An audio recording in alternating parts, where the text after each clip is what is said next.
우리에게 주시는 하나님의 말씀은 사도행전 9장 31절입니다. 하나님을 경외하는 마음으로 다 같이 자리에서 일어서서 봉독하도록 하겠습니다. 봉독합니다. 그리하여 온 유대와 갈릴리와 사마리아 교회가 평안하여 든든히 서가고 주를 경외함과 성령의 위로로 진행하여 수가 더 많아지니라. 아멘. 자리에 앉도록 하겠습니다. 이 세상에 존재하는 모든 교회는 전도하는 것을 굉장히 중요하게 생각합니다. 전도는 예수님께서 이 땅에 우리에게 명령하신 것이기 때문에 그렇죠. 가서 세상 끝날까지 복음을 전하라고 하셨습니다. 모든 이들을 제자로 삼으라고 말씀을 하셨죠. 전도하라고 하시는 거예요. 주님께서 하신 말씀입니다. 그래서 우리가 받은 그 복음을 전하기 위해서 전도를 합니다. 여러분 맞습니까? 믿음이 좋으신 권사님 한 분이 계셨습니다. 이 권사님은 전도에 진짜 열심을 내시던 분이었어요. 그래서 어느 한 사람을 집중해서 전도를 해서 결국은 성공을 했어요. 교회에 데려오고 또 정착시키고 거기에 공을 많이 들였어요. 그런데 이제 얼마 지나지 않아서 이 권사님이 이사를 갔어요. 시간이 조금 지나고 권사님은 너무 궁금해졌습니다. 자기가 전도한 사람, 자기가 품고 전도한 사람, 그 사람이 그 교회에서 잘 정착해서 잘 지내는지 궁금한 겁니다. 그래서 연락을 했어요. 그런데 그 연락을 받은 그 사람이 막 화를 내더랍니다. 화를 내. 그래서 그 사람이 계속 이렇게 얘기를 합니다. 왜 나를 전도했냐고, 왜 나를 교회 데려갔냐고 화를 내더랍니다. 이유인즉 이래요. 왜 이 교회는 오라는 게 그렇게 많고 또 왜 이 교회는 하라는 것도 그렇게 많고 왜 이렇게 또 내라는 건 많냐고. 교회 생활이 이렇게 힘들면 나 교회 안 다녔을 것 같다고 이렇게 막 화를 내더랍니다. 이 이야기는 사실 실제로 벌어진 일은 아닙니다. 실제로 벌어진 일은 아니에요. 제가 신학생일 때 학교에서 신학생끼리 이런저런 얘기하다가 이런 비슷한 얘기를 듣고 어떤 사람이 설교 때 썼던 우화예요. 우화인데 이 우화가 얘기하는 것은 딱 하나입니다. 본질에서 벗어난 교회에 대해서 얘기하고 싶은 거예요.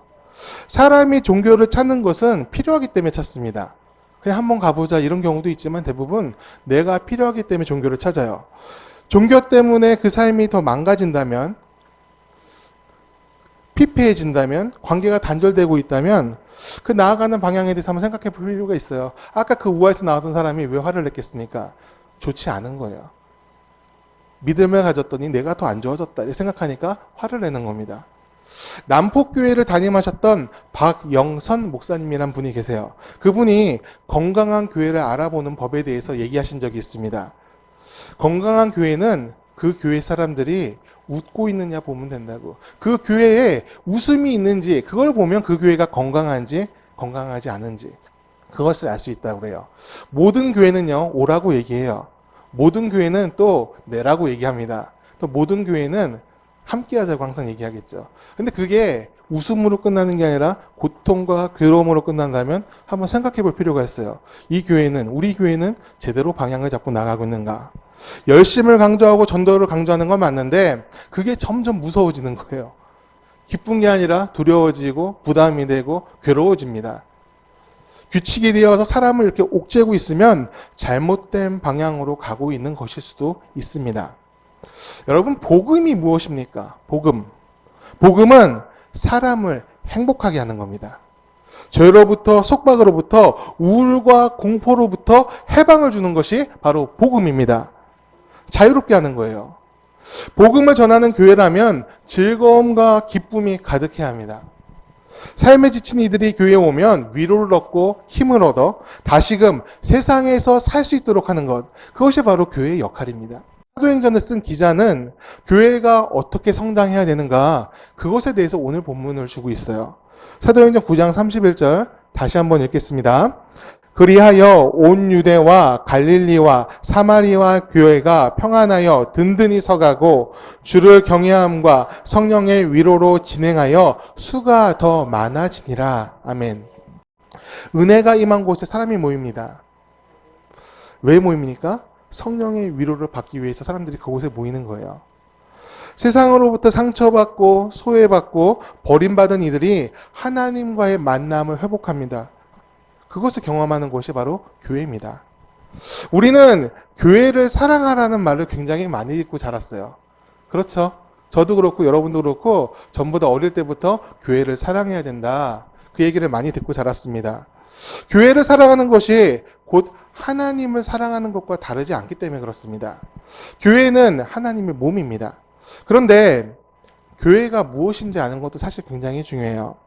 우리가 교회를 가리킬 때 어느 장소나 때로는 건물을 지칭하는 경우가 많이 있어요. 그 교회는 어디 있다고 얘기하고 그 교회는 시설이 어떻다고 얘기하고 또 그 교회가 이렇게 그 교회를 얘기할 때는 대부분 그렇게 표현을 하죠. 뭐 그게 뭐 어떻게 보편적인 문화니까 그렇게 하는데 그 건물과 그 장소를 사랑하라는 말은 아니었어요. 하나님께서 교회를 몸된 교회, 사도 바울이 몸된 교회를 사랑하라고 했던 것은 장소나 건물을 사랑하라는 말은 아니었습니다. 그 건물을 유지하고 더 많이 모이게 하는 것, 그것이 사랑하는 것은 아니었어요. 하지만 말씀을 읽으면 교회가 무엇인지를 알 수 있게 됩니다. 우리 마태복음 18장 20절 같이 읽겠습니다. 두세 사람이 내 이름으로 모인 곳에는 나도 그들 중에 있느니라. 이어서 마태복음 25장 40절 지극히 작은 자 하나에게 한 것이 곧 내가 한 것이라. 고린도전서 1장 2절 고린도에 있는 하나님의 교회 곧 그리스도 예수 안에서 거룩하여지고 성도라 부르심을 받은 자들과 아멘. 하나님이 계신 곳이 교회가 되는데 사람이 모인 곳에 주님이 임재하세요. 이게 교회예요. 하나님이 계신 곳이 교회예요. 그런데 사람이 모인 곳에 하나님이 임재하세요. 이게 하나님의 뜻이에요. 그리고 사람을 돌보는 것. 그때 하나님이 그것이 바로 나한테 한 것이라고 얘기하고 계십니다. 그리고 하나님께서는 사람을 너무 죄 많아서 하나님 앞에 설 자격이 없는 그 사람을 성도라 부르시고 자기의 백성으로 불러주셨어요. 부르심을 받은 성도. 우리의 신분이잖아요. 그 사람들의 모임. 그런 사람들의 모임이 바로 교회입니다. 믿음의 사람들, 하나님을 따라가고 하나님을 사랑하는 사람들, 그 사랑으로 사람을 사랑하는 사람들, 그 사람들이 모인 곳이 바로 우리 교회가 되었으면 좋겠습니다. 하나님은 사람을 사랑하시고 위로하시기를 원하세요. 사람을 천국행, 지옥행 이렇게 나누는 건 주님께서 원하시는 게 아니에요. 하나님의 뜻은 이 세상의 모든 사람들을 한 사람도 빠짐없이 구원하는 겁니다. 그게 하나님의 계획이에요. 지옥과 불쏘시개들은 정해져 있다고? 그런 얘기는 하나님이 하신 적이 없어요. 하나님의 계획은 이 세상의 모든 사람들을 구원하시는 겁니다. 그 증거가 예수님이세요. 그게 아니었으면 예수님이 오실 이유가 없던 겁니다. 예수님께서 이 땅에서의 사명을 마치시고 하늘로 올라가실 때, 주의 우편으로 가실 때 교회를 세워주셨어요. 그리고 주님의 사역, 그 아직 마쳐지지 않은 그 사역을 이어서 하라고 하셨습니다. 사람을 품고 사랑하고 함께 교회로 세워져 가는 것. 그것이 바로 우리를 바라는, 우리를 향하신 하나님의 계획입니다. 곧 교회는 최종 목적이 아니라, 교회를 세우는 게 최종 목적이 아니라 하나님의 뜻을 이루는 도구가 바로 교회라는 거예요. 이건 굉장히 중요한 말이에요. 교회의 건물을 크게 세우고 재산을 많이 늘리면 세상의 기준으로 성공이라고 하는 그것을 이룰 수가 있습니다. 또 거기에 또 많은 사람들이 뿌듯해합니다. 나는 어느 교회에 속해 있다고, 우리 교회는 몇 명이 모이고 우리 교회는 교회 학교가 어떻게 되고 어느 프로그램이 있고 굉장히 크다고, 그것을 굉장히 자부심을 느끼는 사람들이 있습니다. 그런데 그 모습이 하나님께 영광이 안 될 수도 있어요. 하나님의 기준에는 미달릴 수 있기 때문에 그렇습니다. 신학대 다닐 때, 제가 대학원 다닐 때 과목 중에 교회 성장학이라는 과목이 있었어요. 성장하니까 심지어 대학에서도 그걸 가르치는 거예요. 어떻게 하면 교회가 성장할 수 있다? 어떻게 하면 성장할 수 있어요? 성령의 충만함을 받으면 성장할 수 있죠. 이건 성경에서 말하는 거고, 성장했던 목사님들이 한 분 한 분 오셔가지고 우리 교회는 이렇게 해서 성장했다라고 가르쳐주는 겁니다. 전도 프로그램은 어떻게 하고, 그리고 주보는 어떻게 이쁘게 만들고, 이렇게 안 만들었대요. 자, 전도는 어떻게 하고 저렇게 하고. 하여튼 뭐 이제 요즘 시대는 뭐 디자인의 시대니까 교회도 앞서야 된다. 저도 그런 얘기도 들은 적이 있어요. 뭐 틀린 말은 아닌 것 같아요. 필요하겠죠. 교회를 성장시킬 수 있다는 프로그램이 굉장히 많이 생겼습니다. 세미나도 굉장히 많이 열리고 있죠. 그리고 그 프로그램 중에 하나가 제자훈련이 있었어요. 저희 여기 다 제자훈련 하셨잖아요. 유행처럼 한국에 있는 모든 교회들이 제자훈련을 했습니다. 이렇게 하면은 사람을 성장시킬 수 있고 교회의 일꾼으로 세울 수 있다. 우리 교회는 제자훈련을 해야지 교회의 중역이 될 수 있어. 교회에서 리더가 될 수 있어. 이런 규칙을 세운 교회도 많았습니다. 그런데 제자훈련을 처음 하셨던 고 오카노 목사님 다 기억하실 겁니다. 이 오카노 목사님이 제자훈련에 대해서 말씀하신 게 있어요. 제자훈련은 성장 프로그램이 아니다라고 얘기하셨습니다. 또 제자훈련은 한 영혼을 사랑하는 거다. 조직의 성장을 위해서 제자훈련하는 게 아니라 한 영혼이 주님께 돌아오는 것이 목표인 게 제자훈련이야. 이렇게 얘기를 하셨습니다. 여러분, 사람이 얼마나 모였느냐, 사실 이거는 중요한 겁니다. 중요하지만 하나님 입장에서는 그거보다 더 중요한 게 있을 수가 있습니다. 많은 사람이 모인 게 아니라 그 많은 사람들 중에서, 세상의 많은 사람들 중에서 얼마나 주님께 돌아왔냐, 그걸 더 중요하게 생각하실 수 있습니다. 아니요, 그걸 더 중요하게 생각하세요. 교회에 몇 명 모였어, 그게 아니라 저들 중에 나의 백성이 얼마나 있느냐, 그걸 더 중요하게 생각하십니다. 교회는 영광을 얻을 필요가 없어요. 그거는 교회의 존재의 목적이 아닙니다.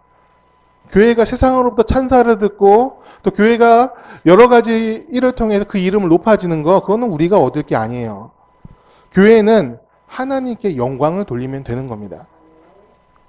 교회가 하나님께 영광을 돌리는 방법은 하나님께서 교회를 세우신 이유에 충실하면 됩니다. 주님께서 한 영혼을 귀하게 여기셨다면 우리도 한 영혼을 귀하게 여기면 되는 거예요. 하나님을 존중하며 그 뜻에 따라서 한 영혼을 사랑하면 거기서 하나님께서 영광을 받으십니다. 오늘 우리가 읽는 사도행전 본문에서 교회 안에 하나님의 평안과 위로가 임했다고 말하고 있습니다. 그런데 사실 이때 이 초대교회의 환경을 보면 최악이에요. 하나님의 위로와 평안이 입을 만한 환경이 아니라고 우리가 생각할 때는. 우리는 그 평안이 내 삶이 평탄하고, 그리고 내가 하나님마다 기도가 막 응답이 되고, 그리고 무언가 누리기 시작했을 때 영광이 임할 거라 생각하는 경우가 많이 있습니다. 근데 초대교회 상황은 반대였어요. 교회는 핍박을 받아서 흩어지고 있었습니다. 많은 사람들이 잡혀가고 위협을 당했어요. 제자 중에 하나는 죽었어요. 순교한 것이죠. 교회가 어려웠고 위태로웠습니다. 하지만 그 가운데 돌아오는 영혼들이 있었어요. 너무나 환경이 어렵고 괴로웠지만 또 핍박을 받고 있었지만 그래도 하나님께 돌아오는 한 영혼들이 있었습니다. 그가 누구였습니까? 오늘 본문에서는 우리가 안 읽었지만 그 31절 전에 사도 바울이 계속 나와요. 사도 바울은 예수님을 믿던 사람들을 잡아 죽이는 사람이었어요. 그런데 그가 하나님을 만나고 돌아왔어요. 하나님께. 거기서 멈춘 게 아니죠. 예수님을 믿는 사람들, 예수님의 제자들과 교제하면서 주님의 이름을 증거하기 시작했어요. 거기서 모든 사람들이 위로를 받아요.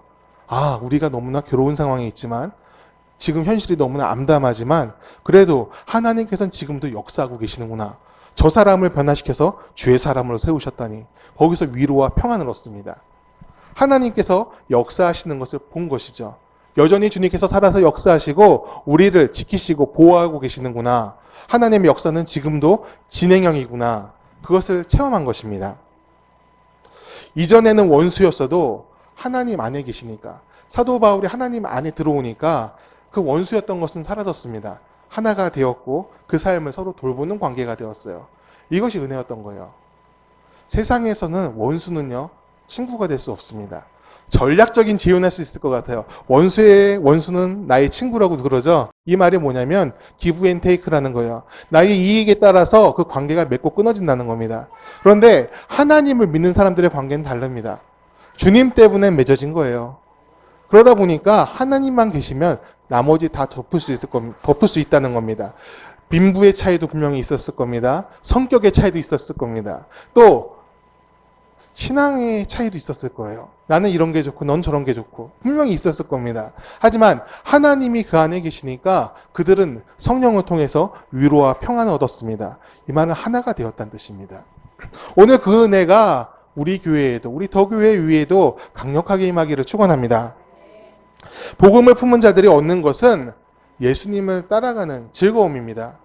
그리고 예수님을 따라가는 것이 바로 구원이에요. 교회에는 예수님 이외의 것으로 즐거움을 얻으려고 하면 문제가 발생하기 시작해요. 부와 권세, 그 명예에 마음을 두는 순간 교회는 생명력을 잃고 세상과의 차이가 없어집니다. 세상하고 똑같이 되어버려요. 4월 17일 날 우리가 첫 예배 드린 다음부터 제가 6주 동안 우리 교회의 비전에 대해서 나눴어요. 기억하시죠? 잠깐 보여주시겠어요? 한번 읽어보겠습니다. 주인이신 하나님과 동행하는 교회, 사람을 품는 교회, 하나님이 기뻐하시는 일을 하는 교회, 하나님의 부르심을 받은 성도, 하나님의 나라를 향하여 나아가는 교회, 경배와 기쁨의 헌신으로 예물을 드리는 교회. 아멘. 이렇게 되기를 축원합니다. 근데 이게 건강한 교회예요. 6가지가 있으면 건강한 교회입니다. 저는 여러분들하고 같이 이 건강한 교회를 향해서 나아가고 싶습니다. 첫 발걸음은 서툴고 사실 느릴 수도 있어요. 느릴 수도 있고 하지만 그 느린 발걸음이지만 방향이 틀리지 않았다면, 하나님을 향해서 우리가 제대로 가고 있다면 결국은 가게 될 거예요. 오늘 설교 후에는 이제 꽃들도란 찬양을 할 건데 이 찬양 굉장히 은혜로워요. 다 아는 겁니다. 저희 아들도 이 노래를 알아요. 차 타고 가면은 뭔가 흥얼거리고 있는데 이거 부르고 있습니다. 근데 이 찬양은요, 우리는 듣기 좋고 은혜를 누리지만 아픔이 있는 찬양입니다. 다 아실 겁니다. 이 노래는 일본 찬양이에요. 일본 찬양은 우리가 번역해서 쓰는 건데, 일본에는 기독교가 우리보다 훨씬 이전에 들어갔습니다. 임진왜란 전에 들어갔으니까 엄청 오래전에 들어갔죠.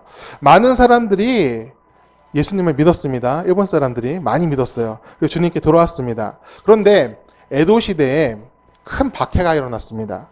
많은 사람들이 순교를 했습니다. 근데 그 순교하는 방법이 엄청 잔혹했어요. 모든 사람들한테 공포가 각인될 만큼 수백 년이 지난 지금까지도 그 공포가 일본 사람들의 그 영혼에 각인됐다는 표현을 쓰더라고요. 전도해도 통하지 않는다고. 저들은 기독교 믿음은, 예수님을 믿으면 다 죽는다 생각한다. 그렇게 얘기를 선교사들이 합니다. 상실과 죽음, 핍박이 일본 사람들의 그 영혼의 내면에, 그 내면에 잔상처럼 지금도 남아 있습니다. 기독교를 멀리하는 이유가 돼요.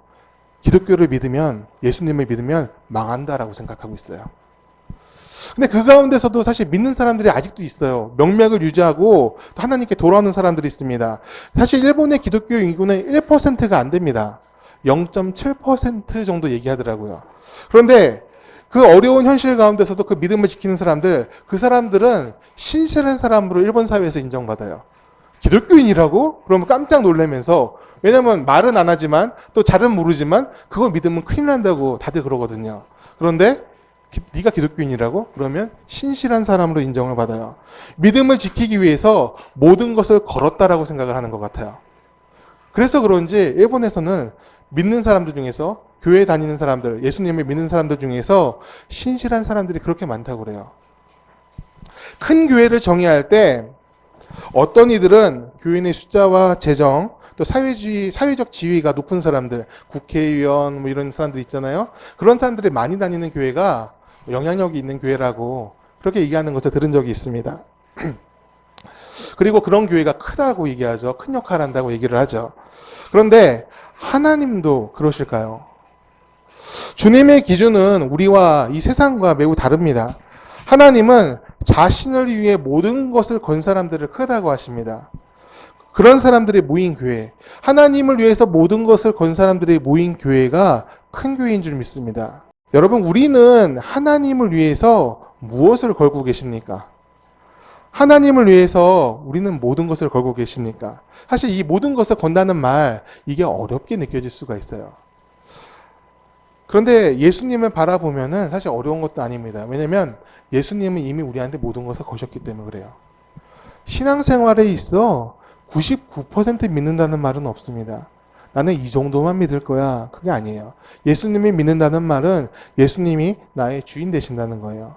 예수님이 내 중심이 되신다는 거고, 내가 이제 예수님과 동행하며 살겠다. 그게 예수님을 믿는 겁니다. 왜 그럴 수 있냐고? 예수님이 이미 나를 위해서, 우리를 위해서 모든 것을 거셨기 때문에 그럴 수 있는 겁니다. 그의 희생과 그의 사랑을 내가 체험했기 때문에, 그 예수님을 내가 만났기 때문에 내가 오늘 예수님을 위해서 살 수 있는 겁니다.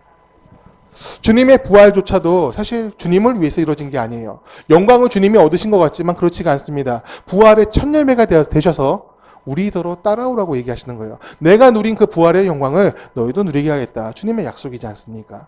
주님은 모든 것이 다 우리한테 초점을 맞추고 계세요. 우리를 위해서 그 모든 것들을 행하셨습니다. 우리가 주님을 위해서 모든 것을 건다는 것은 우리를 바라보시는 하나님, 우리 주님과 눈을 맞추며 이 세상을 산다는 뜻입니다. 우리가 주님을 위해서 살 때 우리 삶에 하나님께서 함께 하시고 세상은 그런 우리를 통해서 하나님을 보게 될 것입니다. 전도가 안 된다고요? 맞아요. 전도가 안 되는 시대예요. 사람들이 바라보는 것이 너무나 다양하기 때문이죠. 하나님 말고 다른 것은 너무 많이 보죠. 그런데 그 가운데서 하나님을 바라보는 사람들, 하나님과 동행하는 사람들을 만난다면 그들을 통해서, 그들이 우리가 되길 바랍니다. 우리를 통해서 하나님을 보게 될 줄 믿습니다. 하나님의 부흥은 또 그렇게 시작되는 거예요.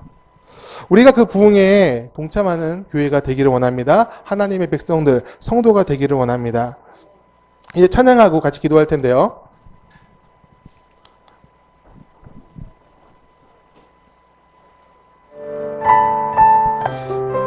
이 가사의 고백이 우리 믿음의 고백이 되기를 간절히 축원합니다. 하나님이 속한 교회, 그리고 하나님의 영광을 위해서 뛰는 교회, 하나님께서 기뻐하시는 교회 되기를, 성도가 되기를 축원합니다.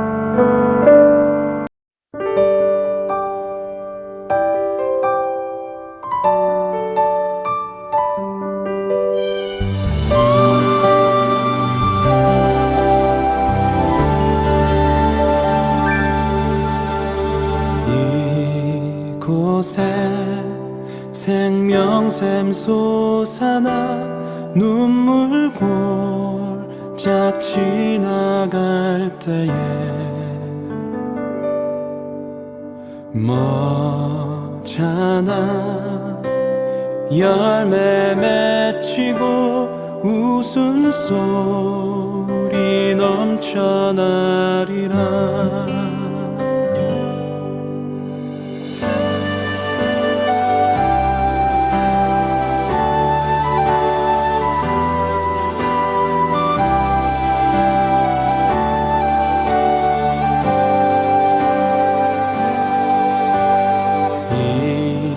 이곳에 생명샘 솟아나 눈물 골짝 지나갈 때에 머잖아 열매 맺히고 웃음소리 넘쳐나리라.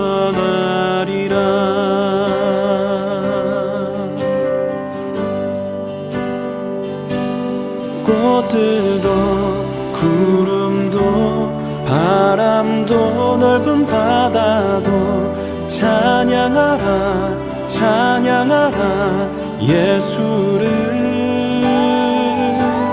하늘을 울리며 노래해 나의 영혼아. 은혜의 주 은혜의 주 은혜의 주.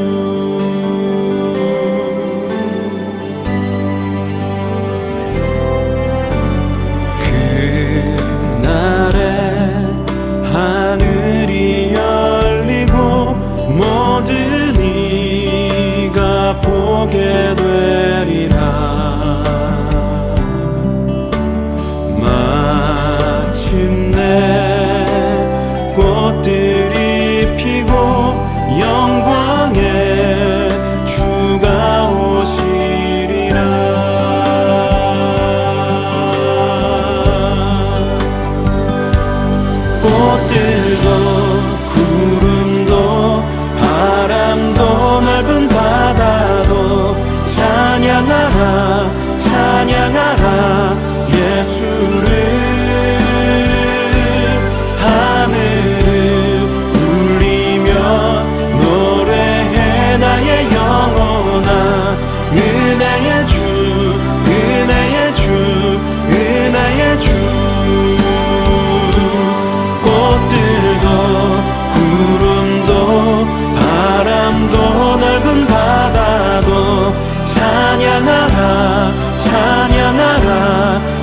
예수를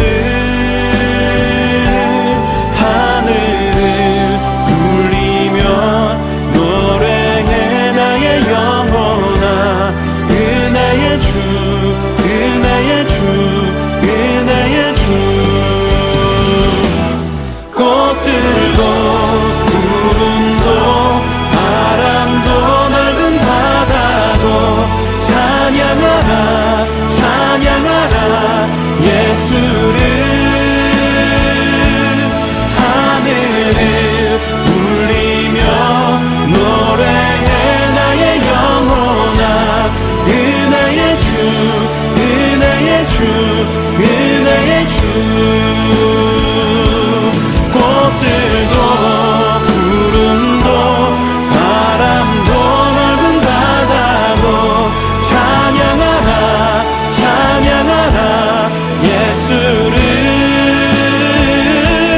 하늘을 울리며 노래해 나의 영혼아 은혜의 주 은혜의 주 은혜의 주